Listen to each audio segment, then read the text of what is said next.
Okay, so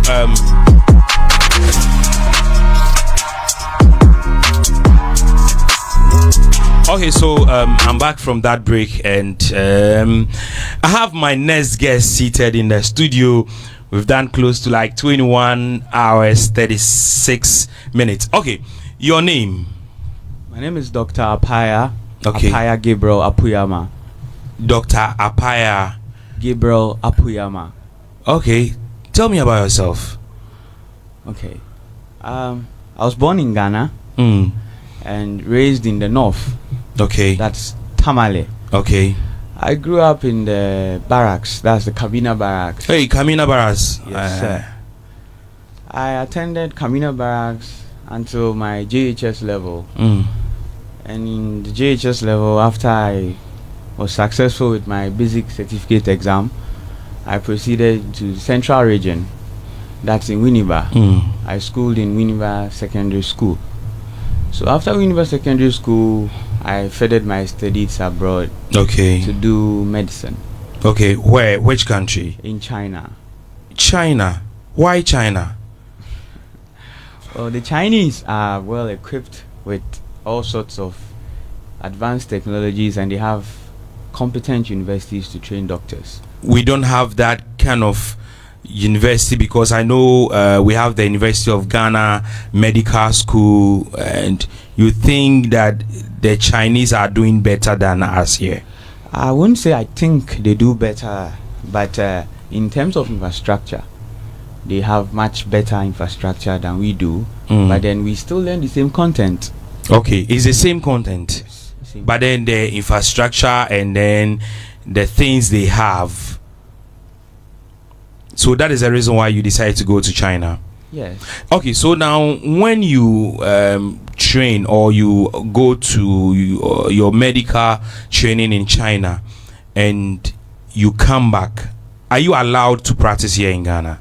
Oh yes, you're allowed to practice. But what goes into it? I just position the microphone well. Yes, and then speak to the microphone. Yes. It's when you go through that training in China, you are telling me you are learning the same thing. When you come to Ghana, can you start working? Well, you don't start working straight away as a medical student who just graduated. Your school requires you to do an attachment with an accredited hospital, and Ghana Health Services has visited China several times while I was still in school to notify our universities of the sort of hospitals we can train from when we come home. And that aside, you would have to get a license. And before you take the license, now the Dental and Medical Council, they've put in place measures to make sure that every foreign trained doctor is ready for the Ghanaian system.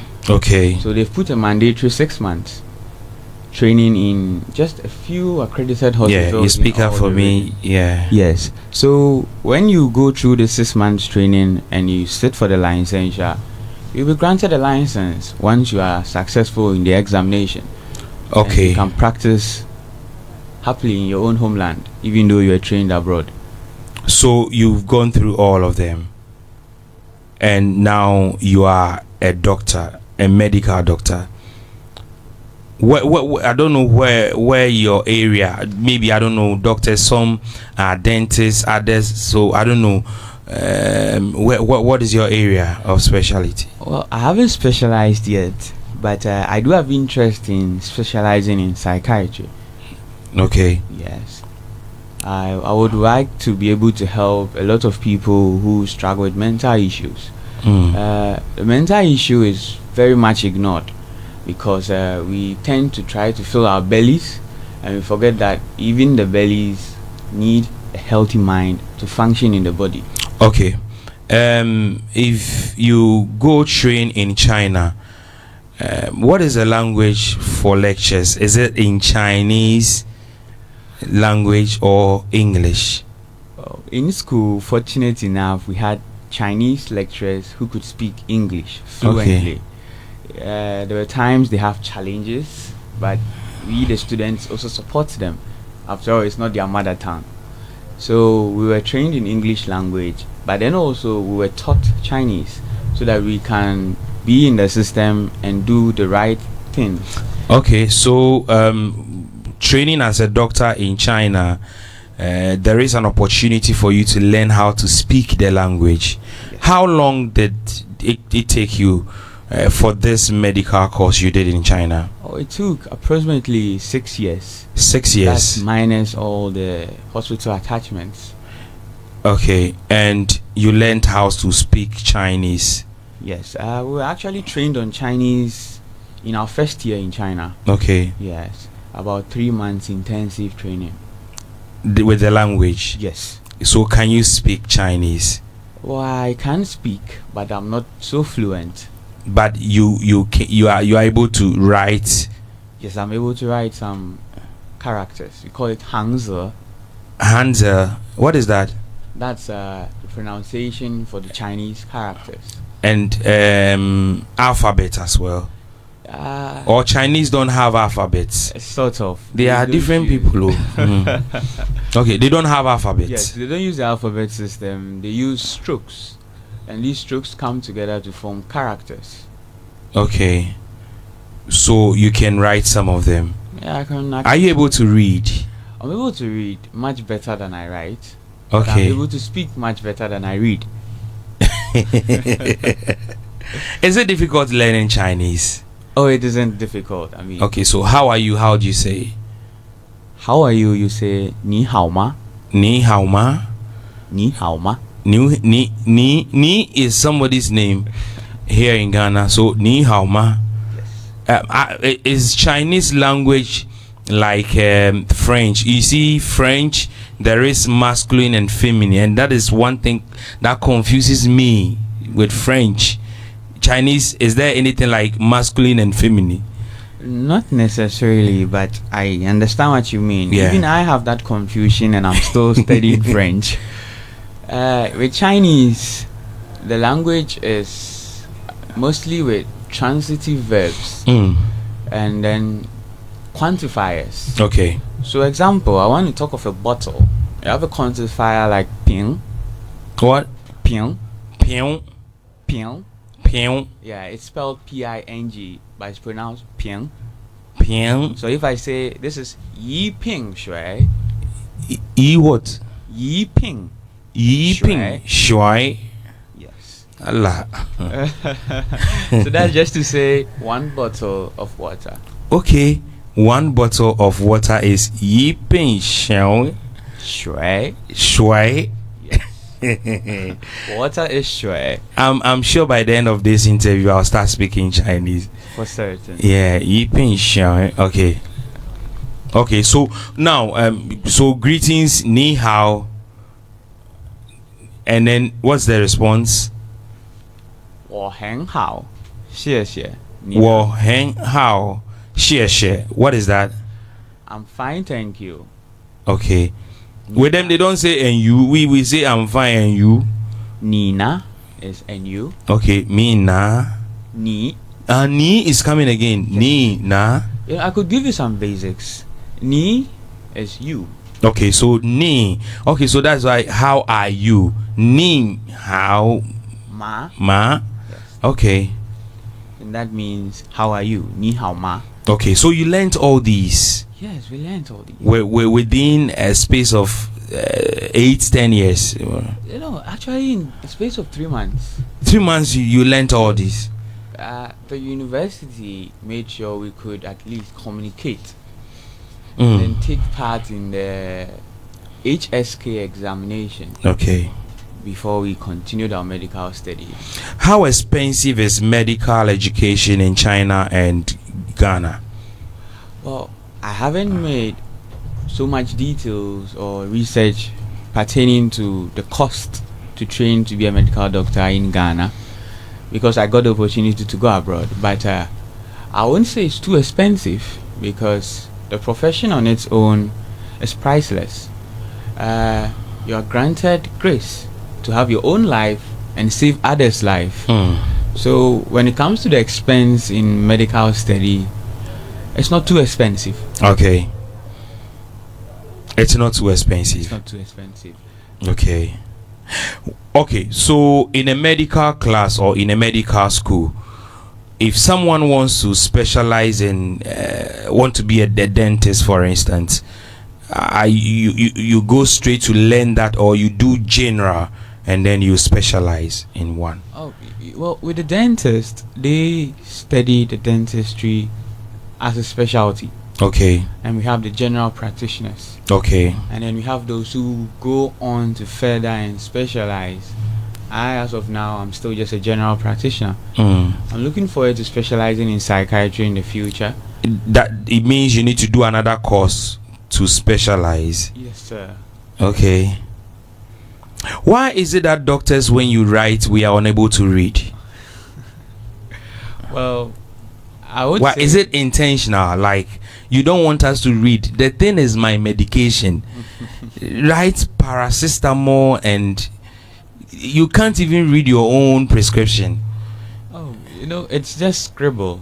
And then I don't know whether it's part of the training or it's a normal practice that the way you write prescription, you write, nobody is supposed to be able to read. Oh, no, people are able to read. It's just scribble, but because you are not fluent with such medical terms or language, you're not able to see it. So the pharmacist who takes the prescription form is able to tell what you need. And so are you taught how to write in that way, or? Well, I have been trained as to how to scribble. Right, scribble. So we call scribble. That is how we call it, scribble. Yes. Okay, just because sometimes you write like stenographers. I don't know what you are doing. But then when you give it to the pharmacist, they are able to read. Exactly, because it means it's not meant for me. But I think writing or prescribing any medication for me, I should be able to read and understand what you are writing for me. Or what do you think? Oh, you would be able to understand what's happening at the end of the day, because if the doctor should give you a prescription, he or she would have time to interpretate your dosing, side effects, and then what other complications could come if maybe you miss a dose or you overdose on the medication. So even though you can't read what's written on the prescription for the pharmacist to supply the medication, you will be able to at least know what you're taking into your body and how it's helping your health. Okay. So in China, looking at doctors trained in China and those trained here, are there difference? Is there any difference between them? I can tell there's so much difference. Like I said, we all study the same content. Okay. I mean, the human is the same. The human anatomy. Human anatomy. Yeah. I don't think what they train our colleagues in Ghana is any different from what they train us. Okay. After all, we share content with one another. When we come down, we have places where students meet. We have online platforms and actual places we sit down to study together, foreign trained doctors and Ghanaian doctors, and we share information. We quiz one another just to be upright with the information that we need to handle patients safely. What is the difference between the human anatomy and that of animals? Wow. When you throw me there, I won't be able to say much because I wouldn't want to offend any veterinary out there. Yeah, but is there any difference between the human anatomy and then animal anatomy? Yes, there are lots of differences between we, the Homo sapiens, and other mammals and even reptiles. Okay. Aside how the body regulates as in maintaining homeostasis, what we put into our bodies, and how we excrete whatever we put into our bodies. So we have much difference in our anatomy compared to animals. Okay.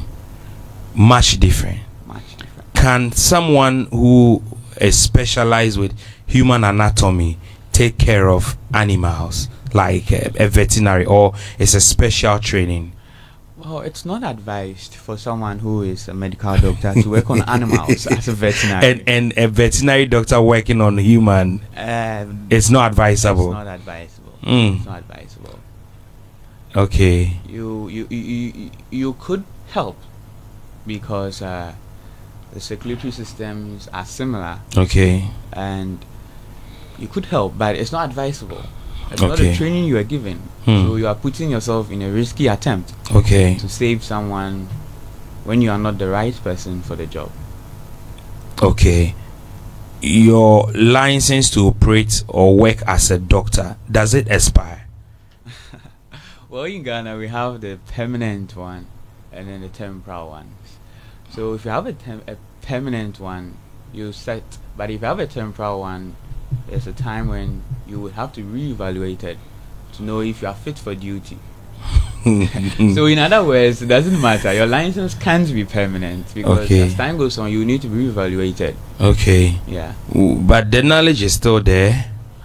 Oh yes. I've always been trained by my senior colleagues that I've had the liberty to learn from. They tell me, old as they are, they still sit in front of their books and refreshing their memories because it's a lot of content. And even though you practice and you meet newer challenges, you would always need to still have the basics at your fingertips. That's the anatomy, the physiology, biochemistry, immunology. These basics you need to keep up with. Okay. Yeah. What is the difference between a doctor and a pathologist? Oh, well, if you say a pathologist is a kind of a doctor who specializes in pathologies. But then if you just say a doctor, it's a general term. It could be a doctor for surgery, a general practitioner, or even a herbal doctor. So a pathologist is also a doctor? Yes, a sort of doctor. But deals with dead bodies? No, not dead bodies. Those are for those in the mortuary. Yeah. The pathologist deals with the pathologies that come, the maladies, the illnesses. So they specialize in illnesses and then the mechanisms behind how those illnesses originated. Yes. Okay. I've asked this question before and I want to ask you. Sometimes we rush patients to the hospital. And the way doctors react, situations and how family members feel, like we expect doctor to just rush, take this, and the doctor will be calm, check, and the way we expect you to come, like but why is it so? Well, I don't know whether you understand what I'm talking about. Sometimes a patient is rushed, they call doctor comes and see them, then the doctor will turn away and go like, this one he'll be okay, this one is that the case?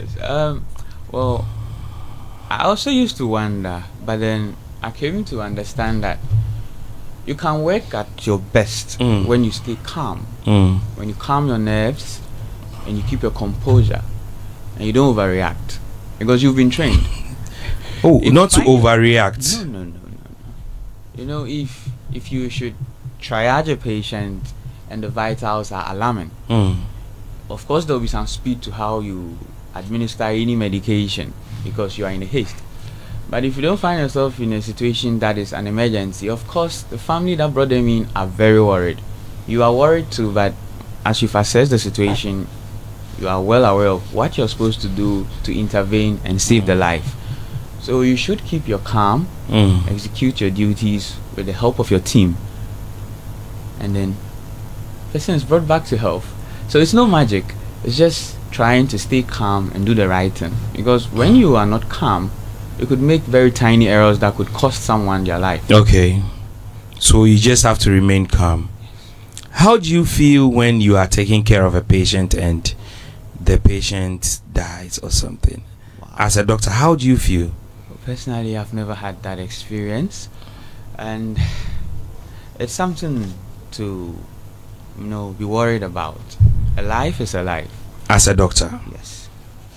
Even I hear of stories where people expire at an emergency ward in a facility elsewhere. I feel the pain. After all, it's life. But we are trained to, not make it bring down our own spirits. If you are not fit and upright on your own as a doctor, you've become emotionally overwhelmed. You won't be able to perform. You will find yourself in a dilemma. You won't be able to cooperate with your team either. So when it comes to death, yes, it's very, very sensitive. But with the grace of God, we are able to hold ourselves together and manage any situation if, unfortunately, a patient should expire. Okay. So it means doctors are doing so well. Doctors are doing so well. We do our best to intervene. Life is God-given.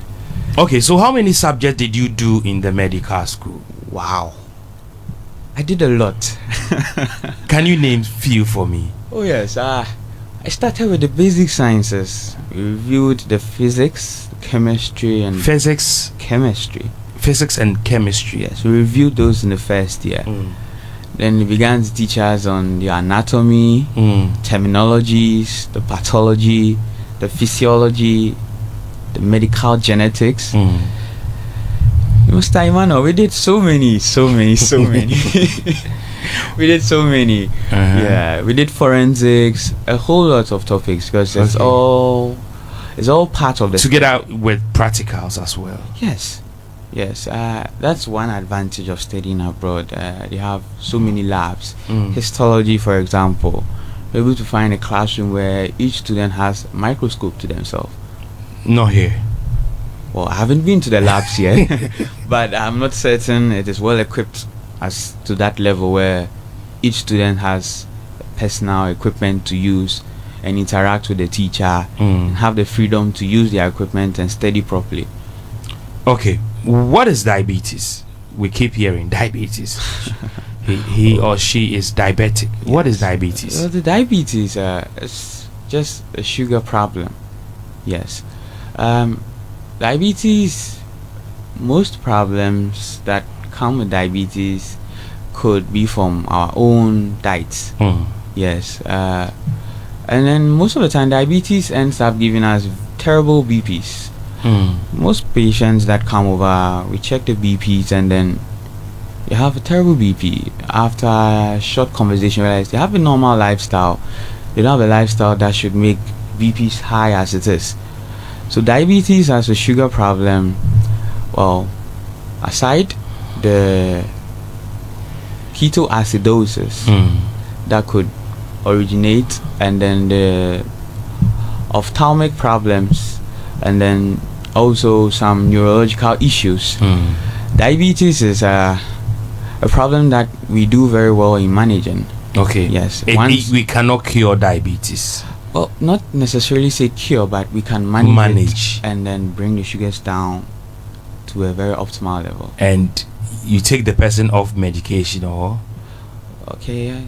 Is it possible? Some are able to get to a point where they are tapered off, but well, it's best to stay with your medications and keep it in check, because you could fall out of range again, especially if you don't maintain a proper diet. You know, having a dietitian or a specialist setting up diet is more expensive for us Ghanaians, since our economy isn't so fruitful. Food is too expensive. Yeah. So diabetes, well, we're able to manage diabetes with medications, but we can't necessarily say we are cured entirely. Okay. So management. I'm sure you've heard some traditional herbal medicine practitioners say there is a cure.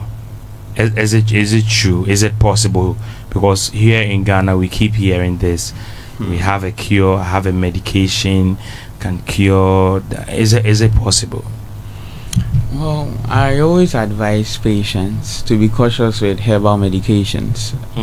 You know, the proportions in which these concoctions or ointments, I don't know what sort of what sort of mixtures any patient could be offered by a herbalist. Most of these are in toxic doses. Yes, there are chemicals that could aid, but then the doses are not right, and most of these medications overburden the liver. So personally, I always advise patients when they come over that, oh doc, I've tried this herbal medication and all that. I advise them it's best to just come straight to the hospital, because if you go and take any sort of concoction, and then you are in a dilemma, we are not going to be able to tell what exactly was in the concoction that caused the toxicity that you are facing. We will be able to give some prophylaxis and then manage you and bring you back into vitality. But I always advise patients to stay away from herbal medications. Stay away? Yes. Okay. What is your advice and what is your take on people buying or doing what we call self-medication? Oh, that's a dangerous issue, even for we health professionals. Self-diagnosing and self-medicating. You know, the mind can be very tricky. So if you have the right mindset, you might not feel as though you are ill. Okay. But a third party or another eye looking from outside could see what you won't see. Now imagine you are medicating yourself. You could believe that, oh, the medicine has helped, but then in actual fact it has made you worse. Okay. So when it comes to self-medicating, yes, there are some medications that you are allowed to get over the counter, but some of them, yes, it's not possible. Yes, you need a prescription. Yes, with a stamp and everything. Very true. Okay. So even with over-the-counter medications, people do abuse them because it might have helped in the first time when you were facing some problems. Necessarily, it doesn't mean it is the right medication for the problem you are having. So most people rely on self-medicating until they realize it's not helping, and they finally approach a doctor. Okay, so what is the concept of medicine? What is the concept of medicine? When you say the concept of medicine, it's a bit confusing, but I would like to explain what I understand behind the whole concept of what medicine is. You know, it's impossible for one person to entirely bring health to another. Okay. You know, when one falls, it takes an entire community to accept them back. So medicine and the concept behind this is about the general well-being of our own societies. So we train people to share responsibilities, and then at the end of the day, when you visit any health facility, these individuals who play different roles, the concept behind the medicine that they have learned is to come together and lift you up, put you back on your feet and in good form, in good health, so you could be out there contributing to society. After all, anyone who isn't able to contribute to society is a menace, and you would bring trouble to others, because in society we all need to play a role, and these roles collectively would help development. So the concept behind medicine is just about having a healthy community. Okay, so to have healthy community, at what level do we have stages in medical practicing, like practicing as a medical doctor? Do we have stages, or is just one? Oh, there are lots of stages. I mean, after you graduate and then you've been granted a certificate, you go to do your first attachment. Well, at that stage you're just a student. You go into the health facility, you're all dressed up, but as a student you just chaperone and follow, observe, study. Or if you're found to be doing well, you could be granted 1 or 2 opportunities to, you know, have hands-on with patients. But then there are lots of stages as you progress in the medical field. Oh, okay. Yeah. So there are stages, right? Yes. Okay. Doc, thank you so much for your time.